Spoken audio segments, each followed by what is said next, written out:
What's up guys? For today's video ay samahan nyo naman kami na pumunta sa Pengsaan Falls. Welcome to our new vlogs! Since andito nga kami sa Bontoc ay kailangan naming sumakay dito sa minibus papuntang Bauco or doon sa Abatan. 5:30 AM pa nga lang ay andito na kami kasi naman ay 6 AM daw magrurubot itong bus na aming sasakyan. At since kompleto na rin kami ay nagrubot na itong bus. Kung napansin nyo nga ay baka bakante yung mga upuan sa likod kasi naman ay narkila na namin itong bus. Charot!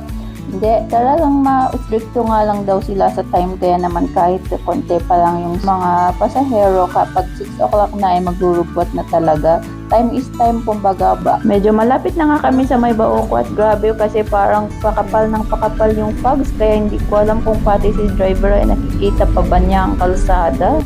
So ayan na nga, after 1 hour ng biyahe ay nakarating na rin kami dito sa may Bauco at kailangan daw namin na mag-tricycle papunta doon sa Baang.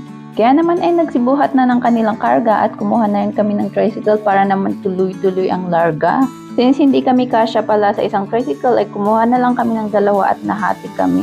Bale silang 3 sa isang tricycle at kami namang 3 sa isang tricycle. Nagulat nga ako at grabe pala ang lamig dito sa may Bauco, especially pag morning pa. Sa sobrang lamig nga nilagay ko na yung hood ko at baka ma-windburn pa tong Tesla ko.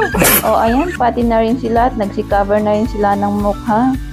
On our way nga ay natatanaw ko yung Mount Clitoris na isang sikat na tourist spot dito sa may Bauco. Tingnan nyo nga kung ka-shape niya talaga yung clitoris niya sa baba, haha, tarot. So ayan, bago nga pala kami makapunta sa falls ay kailangan naming mag-login na dito sa may barangay hall for information daw. At benga, may pakape pa sila talaga sa amin na grabe nga at na-amaze ako sa view dito sa may harap ng barangay hall nila kasi naman kitang-kita talaga ang whole barangay. At ayan, sinimulan na naming maglarga kasi naman ay 30 minutes daw ang aming iha-hike bago marating yung Pengsaan Falls.